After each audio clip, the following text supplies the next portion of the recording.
Thank you, Mr. Chairman. Thank you for rescheduling this important hearing. It's clear there were systemic failures of institutional culture that led our national amateur sports programs become a hunting ground for predators, facilitating the appalling abuse of hundreds of children and young athletes. It is absolutely critical that this body and the American public has the opportunity to hold to account the people responsible for these egregious failures.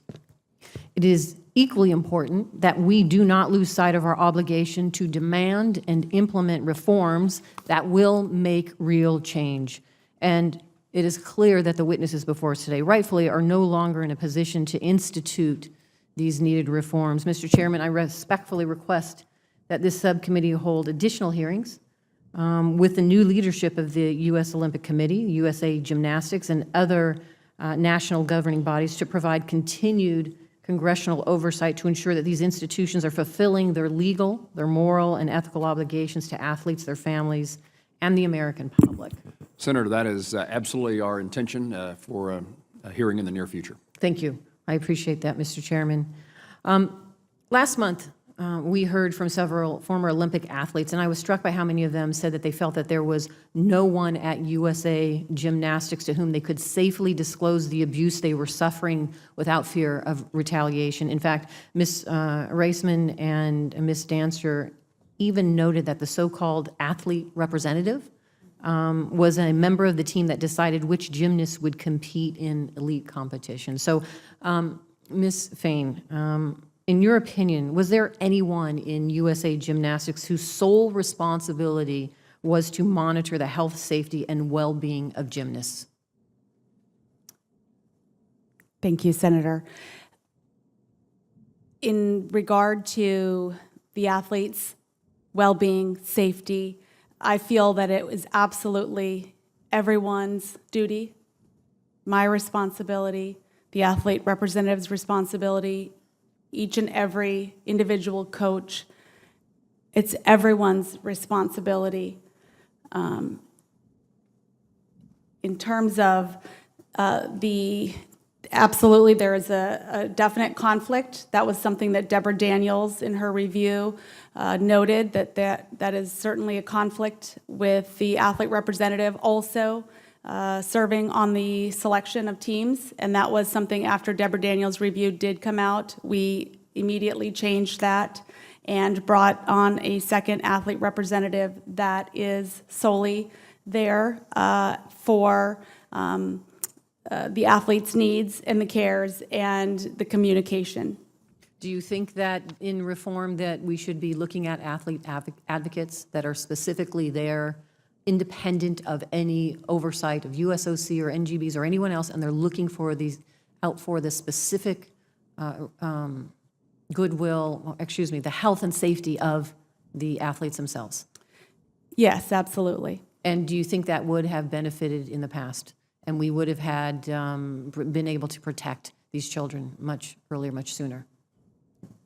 Yes, I do. And so that was lacking. So let me just say this. I also have concerns that not only did the USOC, the governing boards, and everyone else there fail these kids. I've heard them, and I've had conversations in the past with them and heard the hearings, but there was a lack of opportunity for them to even come forward to talk to anyone that they felt safe. And one of the concerns that I have is the financial incentives, the structure that's set up with USOC and some of the governing boards. So, Ms. Fain, can I ask you this? Were you eligible to receive bonuses as part of your compensation during your respective tenure within the USA Gymnastics? Not on the athlete performance, no. So, yes, you were eligible for bonuses? Yes. And what was that based on? It was based on the yearly review. Your performance alone? Yes. Was it based on an athlete obtaining medals or No. succeeding in any manner whatsoever? No. Was there anybody within USA Gymnastics that had a bonus compensation package that was based on the success of an athlete? They were privately contracted, yes. So yes, there were some that had bonuses based on the success of an athlete. Not on the athlete, but based on the success of the USA team. And when you say success, what does that mean? A gold medal, silver medal, bronze medal, what does that mean? Yes. So the bonus incentive was, in essence, if the USA team succeeded in getting a medal, then those around certain individuals would get a bonus. So, yes, for example, if USA Gymnastics, and it was also for the coaches of the individual athletes, there was a bonus structure, I believe. I'm sorry, but I did not do the financials. If there was, depending on and the athletes also received the financial regarding, there's just it's called a bonus structure. Okay, and that's what I am trying to get to the bottom of. If anybody received any financial compensation based on the success of an athlete, really that would somehow inhibit their ability to look out for the best interests of the athlete. And so what I'm hearing you say today, that there's potential that some compensation was based on just that an athlete's success, somebody would obtain financial compensation. If you know, I don't want to, if you know. I would rather at least do some research and respond to you in writing. Thank you. You talked about reforms. Any additional reforms that you can suggest to this committee? Because I think the focus really now is to change that culture. It is not just about education. It is about changing a culture to protect these young athletes for the future, so that, God forbid, we never, ever see this type of systemic failure where we are actually a breeding ground for predators that are grooming not only these young athletes, but taking advantage of them and financially exploiting them as well. So let me ask you, do you have any thoughts on additional reforms that we can take? I felt immediately to, even before anything was in any sort of written policy, to quickly make as many changes as possible to help the safety of the athletes.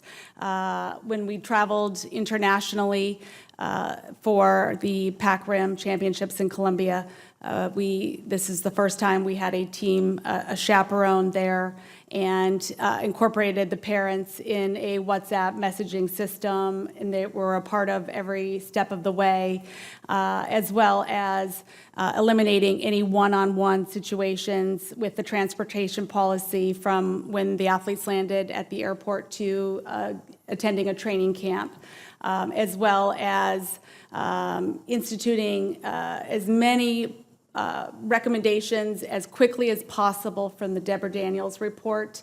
It was something, when we traveled internationally, to have what was called an athlete recovery center that had massage tables, something out in the open, and making all of those changes. That was the #1 goal I was hoping for a new training facility that was the best or top-notch in terms of safety, medical, as well as security and nutrition and athlete development. It was phenomenal, and I think that's the very least that all of these athletes deserve.